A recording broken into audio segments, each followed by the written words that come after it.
तो अगला टॉपिक है जो हम समझने वाले हैं लाइफ प्रोसेस का, रिस्पायरेशन। ठीक है, रिस्पायरेशन भी एक एसेंशियल प्रोसेस था। रिस्पायरेशन में मेनली क्या होता है, जो भी हमने ग्लूकोज वगैरह इंटेक कर लिया, कैसे डाइजेशन से आपको फूड मिला था, डाइजेस्टेड फूड इज ग्लूकोज। अब उस ग्लूकोज को हम डाइजेस्ट करेंगे किसके लिए, यानी ग्लूकोज को डाइजेस्ट किया जाएगा ताकि हमें एनर्जी मिल सके। और यहाँ पे एनर्जी की एक अलग डेफिनेशन आती है जिसका नाम है कि अब एनर्जी मिलेगी आपको एटीपी की फॉर्म में। ठीक है, एटीपी की फॉर्म में, इसका फुल फॉर्म होता है एडिनो ट्राई फॉस्फेट। तो रिस्पायरेशन में हम क्या करते हैं ये समझना जरूरी है। तो हम लेते हैं, इंटेक करते हैं ऑक्सीजन का। अब हम ऑक्सीजन क्यों ले रहे हैं, ताकि इस ग्लूकोज का तोड़ सकें, ग्लूकोज को तोड़ के क्या ले सकें, एटीपी ले सकें।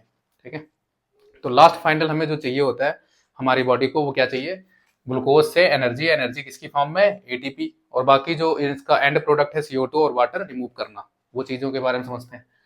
तो टाइप्स ऑफ रिस्पायरेशन में हम बोल सकते हैं कि किसमें ऑक्सीजन है किसमें नहीं, तो उस तरह से हम उसको समझने की कोशिश करते हैं। तो पहला, अगर रिस्पायरेशन हो रहा है, मान लो आप क्या करोगे, ग्लूकोज का डाइजेशन करोगे। तो ग्लूकोज जो है पहले देखा जाए तो कितने कार्बन का कंपाउंड है, 6 कार्बन का कंपाउंड है। तो ये एक सेल के अंदर जाता है, ग्लूकोज सेल के अंदर गया, और वहां पे सेल के अंदर जो स्पेस होती है उसका नाम है साइटोप्लाज्मा। तो वो क्या करेगा, उस साइटोप्लाज्मा में ब्रेक डाउन करेगा अपने आप को। साइटोप्लाज्मा में टूटेगा 3 कार्बन के कंपाउंड में, और वो कितने बनेंगे, 2 कंपाउंड बनेंगे उसके, क्योंकि 6 थे तो 6 के आधे आधे कितने बने, 3। इस कंपाउंड का नाम क्या होगा, पायरुवेट। पायरुवेट इसको बोलते हैं। और पायरुवेट के अगर स्ट्रक्चर के बारे में बात करें तो पायरुवेट देखने में इस तरह से होता है। यहाँ पे एक कीटोन ग्रुप आ गया, फिर उसके बाद COO नेगेटिव, ये पायरुवेट ग्रुप है, 3 कार्बन और इस तरह का कंपाउंड। अब इस कंपाउंड को डाइजेस्ट करने वाले हैं 3 स्टेप्स में। ठीक है ना, 3 स्टेप्स में इसको डाइजेस्ट करेंगे। कहीं कहीं ऑक्सीजन है तो कहीं नहीं है, तो कहीं थोड़ा सा कम अमाउंट में ऑक्सीजन आ रहा है। तो पहला है in the presence of air, यानी ऑक्सीजन है यहाँ पे प्रॉपर, इसको बोलते हैं एरोबिक। एरोबिक एरोबिक रिस्पायरेशन, जो हम इस तरह से फ्लो चार्ट में कर रहे हैं ना, ये सबसे ज्यादा जरूरी है आपके क्लास 10th के लिए। बोर्ड वाला कुछ भी पूछे रिस्पायरेशन, तो इसमें आप टाइप्स इस तरह से एक्सप्लेन करोगे, आपको कोई नंबर नहीं कटेगा, फुल नंबर आने वाले। ठीक ना, ऑक्सीजन, ऑक्सीजन जब ये यूटिलाइज करेगा, पूरा प्रॉपर ऑक्सीजन है, तो किसमें टूटेगा, पूरा कंपाउंड टूट जाएगा, CO2, साथ में वाटर, और यहाँ पे मिलेंगे आपको एटीपी। सबसे ज्यादा एटीपी आपको इसी प्रोसेस में मिलता है ड्यूरिंग एरोबिक रिस्पायरेशन। अब यहाँ पे है थोड़ा सा लैक ऑफ ऑक्सीजन। ये वाला आपके कहाँ पे होता है, हमारी पूरी बॉडी में हर जगह पे होता है, माइटोकॉन्ड्रिया के अंदर। माइटोकॉन्ड्रिया के अंदर ये प्रोसेस आपको देखने को मिलेगा। अब अगर दूसरे वाले की बात करें, लैक ऑफ ऑक्सीजन है लेकिन कम है, थोड़ा सा प्रॉपर नहीं आ पाया, तो जिसकी वजह से ये क्या बनाने वाला है, तो ये बनाएगा यहाँ पे लैक्टिक एसिड। तो लैक्टिक एसिड बन जाता है यहाँ पे। ठीक है भाई, लैक्टिक एसिड और प्लस थोड़ी बहुत अमाउंट में एटीपी बनेगी। इसमें हाई अमाउंट में एटीपी बनता है और इसमें थोड़ा सा लो।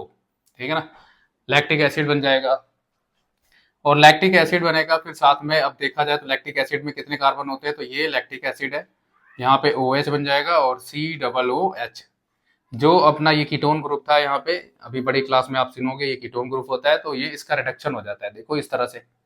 अब अगर हम देखें कि अब्सेंस ऑफ एयर, ऑक्सीजन है ही नहीं, अब्सेंस ऑफ एयर यानी ऑक्सीजन ही नहीं है, इसको बोलते हैं एनएरोबिक रिस्पायरेशन। एनएरोबिक रिस्पायरेशन, तो इस वाले में क्या मिलने वाला है, इथेनॉल मिलेगा। ये इथेनॉल आ गया, C2H5OH, इसको आप लिख लो इथेनॉल। इथेनॉल मिल जाएगा, प्लस एक कार्बन कहाँ गया, वो CO2 में जनरेट हुआ और थोड़ा बहुत एटीपी मिला। ये वाला जो प्रोसेस आपको देखने को मिलेगा, ये ईस्ट वगैरह के अंदर मिलता है। ईस्ट एक फंगस है, उसके अंदर होता है, इथेनॉल का प्रोडक्शन वगैरह भी ऐसे कराया जाता है। ये लैक ऑफ ऑक्सीजन हमारी मस्कुलर जो एक्टिविटी होती है, जब रनिंग शनिंग कर रहे होते हैं तो थकावट इसी की वजह से होता है। तो मस्कुलर एक्टिविटी में या मसल्स के अंदर मिल जाएगा आपको, माइटोकॉन्ड्रिया के अंदर ये है। तो रिस्पायरेशन में क्या होता है, ग्लूकोज 6 कार्बन का, 3 कार्बन में टूटेगा 2, उसका नाम क्या है, पायरुवेट, ये साइटोप्लाज्मा में हुआ। फिर माइटोकॉन्ड्रिया के अंदर एरोबिक रिस्पायरेशन होता है, ऑक्सीजन की प्रेजेंस में, CO2 H2O और एटीपी मिलेगा। फिर लैक ऑफ ऑक्सीजन में लैक्टिक एसिड एटीपी जनरेट करेगा, वो लैक्टिक एसिड में कन्वर्ट होता है। तो देखो यहाँ पे 3 कार्बन का कंपाउंड ही है, तो देखा जाए तो सबसे कम एनर्जी जो है यहाँ पे मिलने वाली है। इथेनॉल में फिर भी थोड़ा बहुत मिल रहा है, क्योंकि एक CO2 तो सेपरेट हुआ, अलग हुआ। तो इस तरह से इसी में देखो एक चीज और जबरदस्त चीज है, जब ग्लूकोज का आप यहाँ से क्या कर रहे हो, पायरुवेट में तोड़ रहे हो, तो पायरुवेट देखो 3 स्टेप्स में जा रहा है, तीनों स्टेप्स में जा रहा है। इस वाले प्रोसेस में देखो अब्सेंस ऑफ एयर है और इथेनॉल का प्रोडक्शन होता है, इसी को हम बोलते हैं फर्मेंटेशन। ठीक है, इसका क्या नाम है, फर्मेंटेशन। और इन सब में एक चीज बन रही है जिसका नाम है एटीपी। अब ध्यान से समझने वाला है एटीपी का क्यों यहाँ पे इतना जिक्र किया गया। एटीपी में अगर नाम से पढ़ा जाए तो इसका नाम है पूरा एडिनो ट्राईफॉस्फेट, एडिनो ट्राईफॉस्फेट, ठीक है ना। ट्राईफॉस्फेट तो ऐसे वर्ड नहीं लगाया होगा, इसका मतलब इसके अंदर 3 फॉस्फोरस ग्रुप लगे हैं। कोई एटिनाइन नाम का बेस पेयर होता है, तो एटीजीसी उसके बेस पेयर होते हैं, बाद में आप हायर क्लासेस में डीएनए में पढ़ोगे। तो इसके अंदर क्या होता है, 3 फॉस्फोरस ग्रुप जुड़े होते हैं। तो ये 3 फॉस्फोरस ग्रुप जुड़े हैं तो इसका नाम है एडिनो ट्राईफॉस्फेट। जब ये यूटिलाइज हो जाएगा ना, ये एटीपी जब यूटिलाइज हो जाती है, एनर्जी करेंसी जब यूज हो जाएगी, तो ये कन्वर्ट हो जाता है एडीपी में, एडिनो डाईफॉस्फेट इसका नाम है। डाई का मतलब हो गया कि अब एक ब्लॉक पे सिर्फ 2 फॉस्फोरस के बॉन्ड होंगे ए के ऊपर। एक क्या हुआ, सेपरेट आउट। तो जो एक बॉन्ड जो है टूटा, उसी से जो है एनर्जी रिलीज हुई। उस प्रोसेस को बोलेंगे, क्या बोलेंगे, एक्सोथर्मिक जो एनर्जी रिलीज हुई। तो मिनिमम अगर देखा जाए तो कितनी एनर्जी मिल सकती है आपको, तो देखा जाए तो यहाँ पे एक एटीपी के बारे में मैं नहीं बात कर रहा हूँ, यहाँ पे मैं बात कर रहा हूँ 1 मोल एटीपी के बारे में। 1 मोल एटीपी आपको कितनी एनर्जी प्रोवाइड करेंगे। तो 1 मोल एटीपी जो एनर्जी प्रोवाइड करेगा, यहाँ पे थोड़ा समझो इसको, वो कितना प्रोवाइड करता है, 30.5 किलो जूल पर मोल। अब बच्चों को पता नहीं होगा मोल क्या है, तो एक मोल में बहुत सारे एटीपी होते हैं। एक मोल में 6.023 इंटू 10⁻23 इतना नंबर ऑफ एटीपी होना चाहिए, तब जाके आपको ये एनर्जी मिलेगी इतनी 30.5 किलो जूल, या फिर आप इसको बोल सकते हो 30,500 जूल, तो एनर्जी मिलती है, ठीक है ना। अब जब ये एटीपी बन रहा था, यानी कि देखो डाईफॉस्फेट एडीपी है, तो इसी वाले को हम क्या करते हैं, कन्वर्ट करते हैं फर्दर। इस वाली चीज को थोड़ा सा रब कर देते हैं यहाँ पे। अब यहाँ पे समझो, एडीपी जब वो दोबारा से एक फॉस्फोरस बॉन्ड बनाएगा तो क्या बनेगा, एटीपी। तो ड्यूरिंग जब ऑक्सीजन वगैरह यूटिलाइज करके इसका ग्लूकोज का ब्रेक डाउन हो रहा होता है, तो उस टाइम ये प्रोसेस में बॉन्ड बना रहा है, और ये जो नई बॉन्ड बना रही है इसके लिए एनर्जी चाहिए, और उसको क्या बोलेंगे, एंडोथर्मिक रिएक्शन यहाँ पे हो रही होगी, क्योंकि इसको एनर्जी चाहिए, तो यहाँ पे बॉन्ड बनेगा एंडोथर्मिक प्रोसेस से। अब एक और इंपॉर्टेंट बात, तो इस वाले पूरे साइकिल में देखा जाए तो जो एनर्जी का ट्रांसपोर्टेशन है, यानी एक फॉर्म से दूसरे फॉर्म में जा रही है, वो एक नए बॉन्ड के बनने की वजह से और उसके ब्रेक डाउन की वजह से एनर्जी ट्रांसमिट होती है। पहले बॉन्ड्स की फॉर्म में एनर्जी स्टोर हुई, बनाया गया, फिर उसको आगे ट्रांसमिट किया गया जब वो बॉन्ड ब्रेक डाउन हुआ। तो करते हैं रिस्पायरेशन के बारे में और डिस्कस। तो रिस्पायरेटरी ऑर्गन्स होते हैं बहुत सारे अलग अलग वैरायटी के, ठीक है। तो आपने देखा है आसपास, अभी जो प्लांट के बारे में बात करें तो प्लांट हमारा कैसे रिस्पायरेशन करता है। प्लांट जैसे मान लो आपने देखा होगा, दिन के टाइम वो CO2 को इंटेक करता है स्टोमेटा के थ्रू, स्टोमेटा के थ्रू वो ले लेगा। अब आपको याद होगा उसके बीच में सेल्स की बड़ी सारी स्पेस होती थी, तो यहाँ पे CO2 जाएगा और अपना अपना सेल जो है इंटेक कर लेगा बाय डिफ्यूजन प्रोसेस। जिसके पास कम है वो ले लेगा और जिसके पास ज़्यादा है वो छोड़ देगा। तो इस तरह से CO2 का इंटेक होता था, किसमें, डे टाइम में ना, डे ही टाइम तो फोटोसिंथेसिस होता है, तो डे टाइम में फोटोसिंथेसिस प्लांट जो है इस तरह करता है। दिन के टाइम में फोटोसिंथेसिस हो रहा है, CO2 का इंटेक कर रहे हैं, और जैसे जैसे आता है तो उसके हिसाब से सेल यूटिलाइज करता है, फिर यूटिलाइज करने के बाद अपना फिक्सेशन करेगा, ग्लूकोज बनाएगा। लेकिन अगर बात करें नाइट के टाइम, नाइट के टाइम ये उल्टा कर रहा है। अब क्या कर रहा है, अब इसके पास जो CO2 हाई अमाउंट में है, अब वो यूज तो हो नहीं रहा है इसके सेल के अंदर, तो अब उसको वो एलिमिनेट करेगा। मतलब रात के टाइम CO2 को छोड़ दिया जाता है, इसीलिए प्लांट के नीचे नहीं सोना चाहिए। CO2 अमाउंट बढ़ जाएगा तो आपको जो है आपकी पूरी प्रॉपर नींद नहीं पूरी होगी, ठीक है ना। तो नाइट के टाइम जो है प्लांट CO2 को छोड़ते हैं, लेकिन इतना भी अमाउंट नहीं छोड़ते, ठीक है ना। तो और दिन के टाइम में वो इंटेक करते हैं, इसको फिक्स करते हैं फिर ग्लूकोज में। इस तरह सिस्टोमेटल उनके पास जो एक ऑर्गन था जो कि फिक्सेशन कर रहा था। अब अगर हम बात करें इसमें हम बात करें कि यार और भी तो ऑर्गन होते हैं, जैसे कि एक्वेटिक एनिमल्स हैं।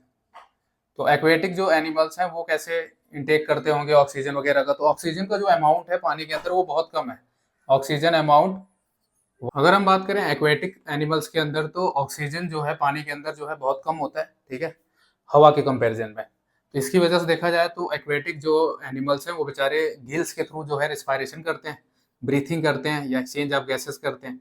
गिल्स यूज करेंगे तो वो गिल्स जो है ज़्यादा बार ब्रीथ करती है, number of breathing time period जो होता है ना, वो एक्वेटिक एनिमल्स के अंदर ज़्यादा होता है। क्यों? क्योंकि तभी उनको प्रॉपर फिक्स अमाउंट में ऑक्सीजन मिल पाएगा।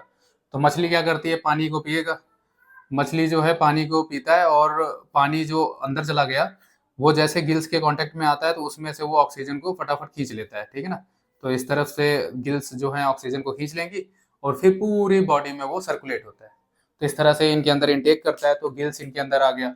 गिल्स का जो स्ट्रक्चर है बड़ा डेलिकेट होता है, और गिल्स जो है ऐसे नहीं होता, उसमें इनफोल्डिंग्स बहुत सारी होंगी, तो ताकि वो सरफेस एरिया बढ़ा सके, ज़्यादा से ज़्यादा सरफेस एरिया बढ़ाना, ताकि ऑक्सीजन को ज़्यादा से ज़्यादा वो अंदर खींच सके, ठीक है ना। तो इस तरह से ये डेलिकेट और एक स्ट्रक्चर जो पैटर्न में बना हुआ है वो गिल्स का है, वो इस तरह से काम करते हैं। तो एक्वेटिक एनिमल्स किसके थ्रू रिस्पायर करेंगे? गिल्स के थ्रू। ऑक्सीजन का अमाउंट कहाँ पे कम है? तो ये क्वेश्चन पूछा जाएगा तो बता देना, वाटर के अंदर, हवा के कंपेरिजन में। अब बात करें अगर हम लैंड पे रहने वाले टेरेस्ट्रियल एनिमल्स के बारे में, तो टेरेस्ट्रियल एनिमल्स जो है अपने रिक्वायरमेंट के हिसाब से वो अपना बना लेंगे। उनका जैसे मान लो अगर बॉडी के अंदर CO2 ज़्यादा है तो on the basis of diffusion ये बाहर आ जाएगा आउटसाइड, और अगर उनकी बॉडी के अंदर ऑक्सीजन कम है तो फिर ऑक्सीजन जो है खींच लेंगे वो अपनी तरफ। तो ये बॉडी के अंदर की बात है और ये बॉडी के बाहर की। तो ऑक्सीजन हमारी बॉडी में यूटिलाइज हो जाता है तो वो कन्वर्ट हो जाता है CO2 में, जिसकी वजह से वो उसको बाहर फेंकने लगता है, ठीक है ना। इस प्रोसेस के थ्रू होता है। अब टेरेस्ट्रियल जो हमारे पास सबसे बड़ी एग्जांपल है वो तो इंसान ही है। अब इंसान के बारे में समझते हैं। तो अब हम बात करते हैं ह्यूमन रिस्पायरेटरी सिस्टम की। तो इसमें क्या है, कैसे है, देखो ह्यूमन रिस्पायरेटरी सिस्टम।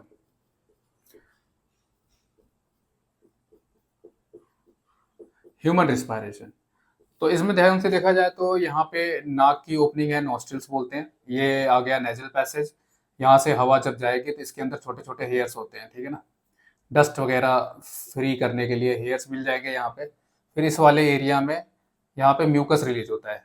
म्यूकस इसलिए ताकि जो है जो ड्राई एयर आ रही है उसको गीली कर सके, ठीक है। फिर यहाँ से पास होगा, इसके ऊपर एक कवरिंग है जो लैरिंग्स बॉक्स को कवर कर रही है, इसीलिए कि फूड पार्टिकल जब निकला जा रहा होता है ना तो ये खुला होगा तो इसके अंदर फूड चला जाएगा, तो इसकी वजह से कफिंग होती है। तो इसको ये कवर कर लेता है फूड को स्वेल करते टाइम। लेकिन हवा के टाइम ये खुला रहेगा और ये हवा इधर से जाएगी। अब इसके अंदर देखो तो सेमी सर्कुलर रिंग्स होती हैं जो इस ट्रैकिया को कोलैप्स होने से बचाती हैं। अगर एक बार खुल जाए तो ये कभी बंद नहीं होता दोबारा, ठीक है ना। अब क्या होगा, जब आपने एयर को खींचा, ऑक्सीजन अंदर जा रही है, ऑक्सीजन क्या मिक्स एयर जाएगी, एयर जाएगी अंदर। अब एयर जैसे जैसे आगे मूव करेगी, पहले हेयर जैसे आ गया तो उसने क्या करना है, इसको डस्ट फ्री कर देना है। डस्ट फ्री कर देता है इसको, जो भी एयर आया उसको डस्ट फ्री करेगा। फिर उसके बाद पास होगा म्यूकस वाली लेयर से। तो म्यूकस वाली लेयर इसको क्या करेगा, एक तरह से मॉइस्चर प्रोवाइड करेगा ना, जिसकी वजह से वो थोड़ा सा गीली गीली हो जाएगी। ऐसे ड्राई एयर जो ना सांस लोगे तो अंदर तो जाएगी बट डिफ्यूजन नहीं हो पाएगा, तो खून के अंदर नहीं जा पाती वो। तो इसलिए क्या करना है, म्यूकस क्या करेगा, उसको एक मॉइस्चर प्रोवाइड करेगा, मॉइस्ट करेगी, ठीक है ना म्यूकस। फिर उसके बाद अब ये इतनी लंबी सी ट्यूब है, चाहते तो छोटा ही बना देते, तो इतनी लंबी ट्यूब जो है कंडक्टिंग जोन है। कंडक्टिंग जोन का मतलब हो गया जैसे कहाँ से, नॉस्ट्रिल से लेके लास्ट टर्मिनल एंड तक जो है, यहाँ पे एल्वुलाई को छोड़ दिया जाए तो ये पूरे स्ट्रक्चर को क्या बोलते हैं, लास्ट ब्रोंक्यूल तक कंडक्टिंग जोन। इसका काम है कि हमारे बॉडी टेम्परेचर के बराबर लेके आना, तो बॉडी टेम्परेचर के बराबर, ताकि हम कर पाए किसका, एयर का, एयर जो भी लिया है उसको बॉडी टेम्परेचर कर पाए। गर्मियों में ज़्यादा गर्म हवा अंदर खींचोगे तब भी दिक्कत हो सकती है, उसी को बॉडी टेम्परेचर के बराबर लाना है। ठंडियों में ठंडी ठंडी हवा खींचोगे तब भी शायद एक्सचेंज ना हो, इसलिए ये काम कर रहा है।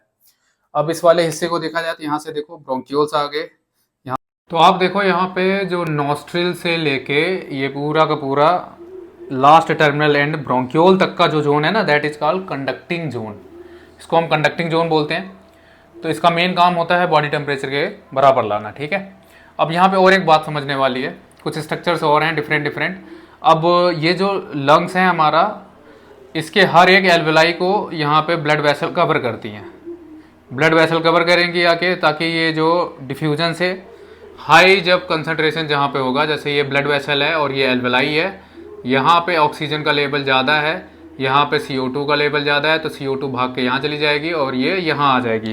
किसके पैटर्न पे आता है, किस तरह से किस पैटर्न पे आएगा, तो on the basis of concentration, तो हाई से लो की तरफ। और ये किस प्रोसेस से आता है, इसके अंदर डिफ्यूजन प्रोसेस के थ्रू, डिफ्यूजन प्रोसेस के थ्रू एक्सचेंज हो जाएगा, ठीक है। ये इस तरह से होता है, हर एक पूरे ब्लड वेसल इसको कवर करते हैं। अच्छा, बहुत सारी लार्ज नंबर ऑफ एल्वेलाई का बनना यानी सरफेस एरिया का बढ़ाना होता है। अगर लार्ज नंबर ऑफ एल्वेलाई हैं तो इसका मतलब है वो सरफेस एरिया बढ़ाना चाहते हैं।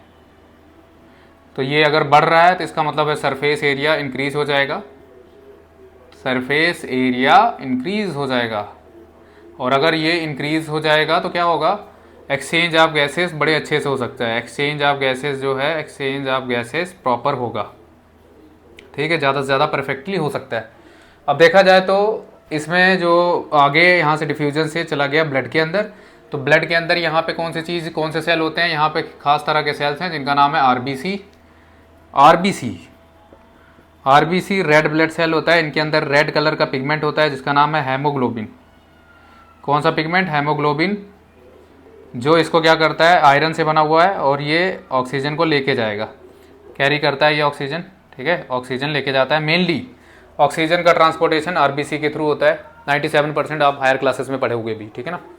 और बात करें अगर CO2 की, CO2 जो है मोर सॉल्युबल है as compare to, CO2 more soluble than oxygen, ठीक है। तो इसीलिए CO2 जो है डिजॉल्व फॉर्म में ज़्यादा ट्रांसपोर्ट करता है, डिजॉल्व स्टेट में ज़्यादा ट्रांसपोर्ट होगा। लेकिन कौन से, किसके अंदर डिजॉल्व होना चाहिए, प्लाज्मा के अंदर। ये बड़ी ज़रूरी बात है, बहुत इंपॉर्टेंट बातें हैं जो आपको ध्यान रखना चाहिए, ठीक है। और हम यहाँ पे कुछ स्ट्रक्चर्स देखते हैं ध्यान से। तो जैसे यहाँ पे एक है लैरिंग्स, ये लैरिंग्स वाला जो स्ट्रक्चर है ये क्या काम करता है, इसका दूसरा नाम है साउंड बॉक्स। अब समझ गए होगे आप क्या करता है ये।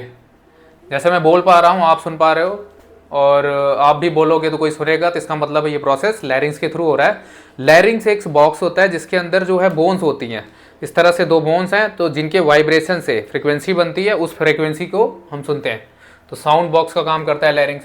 इसके ऊपर एक स्ट्रक्चर है फ्लैप जैसा स्ट्रक्चर जिसका नाम है एपिग्लोटिस, जो कि कवरिंग करता है। जैसे आप फूड निकल रहे होगे ना, तो खाना इसके अंदर ना चला जाए, इसको प्रिवेंट करता है इसके अंदर जाने से, ठीक है।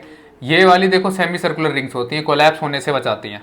अच्छा, इसके पीछे जो है ना, जस्ट इसके पीछे होती है अपनी फूड पाइप, ठीक है, इसके पीछे जस्ट होती है फूड पाइप। अब हम बात करते हैं कि यार इसके अंदर ऐसे कैसे ये खाली तो नहीं हो जाता पूरा, तो पूरा नहीं खाली होता, कुछ भी हो जाए इसके अंदर हमेशा रेजिडियल जो एयर है वो बची रहेगी, प्रेजेंट रहेगी हमेशा। तो रेजिडियल एयर जो है हमेशा इसके अंदर होती ही होती है, यानी बची हुई। एक बच्चे ने अगर एक बार ब्रीथ किया, सांस लिया, तो उसके अंदर ऑक्सीजन जितना या गैसेस जितनी भी जानी थी वो हमेशा के लिए उसी के अंदर रहेगी ही रहेगी। अब जीरो नहीं होना कभी, तो हमेशा ये रहता ही रहता है। क्यों, ऐसा क्यों, जैसे मान लो ये एक एल्वेलाई बना दी मैंने, ठीक है ना, अगर ये पूरा का पूरा खाली हो जाए, मान लो सारे की सारी गैसेस चली जाएगी, तो ये चिपक सकती है ना, ये कोलैप्स हो जाएगी। अगर चिपक गई तो ये दोबारा फूलने में बहुत टाइम लगेगा, या तो फिर फूलेगा ही नहीं। जैसे बैलून थोड़ा सा फूल जाए तो कम मेहनत लगती है, लेकिन पहला जब दम लगा के फूंक रहे होते हो तो ज़्यादा फूलने में मेहनत लगती है, उसी तरह से हो जाएगा। इसीलिए इसमें रेजिडुअल एयर जो है प्रेजेंट रहेगी हमेशा, प्रेजेंट मतलब पॉजिटिव रहेगी, ताकि प्रेजेंट एयर जो है इसके अंदर, अब जैसे CO2 और O2 दोनों होगा, तो अब यहाँ पे इंतज़ार नहीं करना पड़ेगा, नया ऑक्सीजन आएगा और CO2 भी जाएगा यहाँ से बाहर। तब तक जो प्रेजेंट है ना वही एक्सचेंज होता रहेगा खून के साथ। तो ये ब्लड वेसल आई, इसके साथ ये ट्रांसपोर्ट होता रहेगा, ठीक है। बहुत बढ़िया बेसिक सा पॉइंट है, लेकिन बहुत इंपॉर्टेंट है। रेजिडुअल एयर होना बहुत ज़रूरी है। अब एक और इम्पॉर्टेंट स्ट्रक्चर है डायफ्रागम, इसके बारे में ध्यान से सुनो, बहुत ज़रूरी पॉइंट है। तो भाई डायफ्रागम जो है ना क्या करने वाला है, इसके बारे में ध्यान से सुने। तो डायफ्रागम एक ऐसा स्ट्रक्चर है जो सी शेप जैसा है। इसका मेन काम होता है वॉल्यूम को बढ़ाना और घटाना हमारे लंग्स का। मान लो अगर ये वॉल्यूम को बढ़ा देता है, हमारे फेफड़े के वॉल्यूम को इंक्रीज कर देता है, तो प्रेशर क्या हो जाता है, डिक्रीज। अगर प्रेशर डिक्रीज हो गया तो हवा बाहर से अंदर चली जाती है, हमारी बॉडी के अंदर आ जाएगी। एयर जो है आउटसाइड है, ये आउटसाइड से ऑक्सीजन कहाँ चला जाएगा, अंदर, तो अंदर आ जाता है। कब, जब हमारा वॉल्यूम इंक्रीज हो जाए और प्रेशर डिक्रीज हो जाए, तब होता है जब सांस लेते टाइम देखो ऊपर की तरफ खींचा, तो ये वाला क्या सरफेस हो जाता है, इस तरह से खुल जाता है, फ्लैटेड हो जाता है, वॉल्यूम का कैविटी बढ़ा देगा। अभी ये डोम शेप जैसा दिख रहा है, तो ये थोड़ा सा स्ट्रक्चर ऐसे हो जाएगा, फ्लैट लाइन जैसा। अगर इस तरह से डोम जैसा, तो इसका मतलब इसने वॉल्यूम को घटाया है, तो प्रेशर बढ़ा दिया अंदर।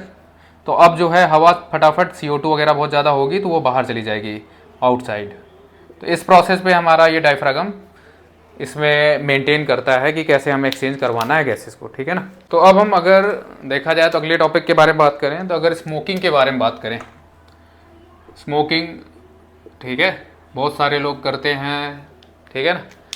क्या पता आप में से भी कोई एक ना एक करता हो, ठीक है, लेकिन नहीं करना है। आज देखो इसके बारे में बताता हूँ क्या ज़बरदस्त चीज़ है। जैसे आपने एक ज़बरदस्त अगरबत्ती लगा ली अपने मुंह में, ठीक है ना, तो जैसे अगरबत्ती लगाई तो ये हवा जो है यहाँ से टकराएगी, ऑक्सीजन जलेगी और वो जो है तेज़ी से आगे अंदर मूव करेगी। खींचा तो उस बंदे ने CO, carbon monoxide, CO2 plus इसमें टोबैको के सबस्टांस को खींचेगा वो, ठीक है ना, इन सब चीज़ों को खींचेगा, उससे जो भी आनंद मिलता होगा इस चीज़ से वो लेता है। लेकिन ये भी चीज़ गई, ये भी चीज़ गई, और इन लोगों का टेम्परेचर कितना होगा, यहाँ कोई गर्म चीज़ है जल रहा है तो उसका टेम्परेचर 100 से 120 डिग्री सेल्सियस होगा। अगर इतनी तेज़ टेम्परेचर वाला कोई हमारी ट्रैकिया के अंदर जाएगा भाई, तो क्या होने वाला है। ट्रैकिया जानते हो क्या होता है, ट्रैकिया के अंदर जो है छोटे छोटे बहुत सारे यहाँ पे स्ट्रक्चर्स होते हैं जिनका नाम है सीलिया। ये सीलिया बड़े काम के हैं हमारे, ठीक है ना। जैसे ये सीलिया क्या करता होगा, इस सीलिया का मेनली काम है, माइक्रो ऑर्गेनिज्म आ गया जैसे, तो जैसे इसके टच में आएगा कफिंग करवाएगा, उस बैक्टीरिया को बाहर फेंक देगा, या कोई डस्ट पार्टिकल आ गया तो उसको भी कफिंग करवा के बाहर फेंका देगा। लेकिन ये सेल बहुत पतले हैं, बहुत छोटे हैं, तो ये सीलिया बहुत छोटे छोटे पतले पतले हैं। तो आपने पी लिया है इतनी गर्म वाली हवा, तो जैसे इसकी कांटेक्ट में आएंगे तो ये क्या करते जाएंगे, सफाचट यहाँ से ख़त्म होता जाएगा भाई, डैमेज होता चला जाएगा। अब अगर सीलिया डैमेज हो गया तो क्या होगा, फिर आपका इम्यून सिस्टम कमज़ोर होने लगेगा। माइक्रो ऑर्गेनिज्म आया, चिपक गया और इसने परफोरेशन कर दिया, अंदर चला गया, बीमार हो जाओगे आप। अब तो ठीक नहीं होगा ना, अल्सर हो जाएंगे, घाव हो जाएंगे। या फिर बार बार यहाँ के सेल रिपेयर हो रहे हैं और बार बार आप उनको सिगरेट पी के मार रहे हो, रिपेयर हो रहे हैं, फिर से बना, फिर से मार दिया, ऐसे करते करते एक टाइम के बाद इसके अंदर कैंसर की प्रॉपर्टी बन जाएगी, तो कैंसर हो जाएगा। इसीलिए बड़े बड़े साफ साफ अक्षरों में लिखा होता है कि भैया तंबाकू पीना यानी कि कैंसर को बढ़ावा देना है। कैंसर हमारी बॉडी में खुद बनता है, लेकिन किसकी वजह से, आप इस तरह से सेल को डैमेज करते हो, रिपेयर होता है, डैमेज होता है, रिपेयर होता है, तो एक दिन ये प्रॉपर्टी खत्म हो जाती है यहाँ से, फिर लगातार ग्रो होता चला जाता है, तो अनकंट्रोल ग्रोथ हो गई तो कैंसर हो गया, तो दिक्कत ही दिक्कत। तो इसीलिए स्मोकिंग नहीं करना है, ठीक है ना। कितनी ज़्यादा प्रॉब्लम हो सकती है ये बात आपने जान ली है, ठीक है। आज का ये यहाँ तक रिस्पायरेशन हो गया है इसका ख़त्म। मिलते हैं फिर नेक्स्ट वीडियो में।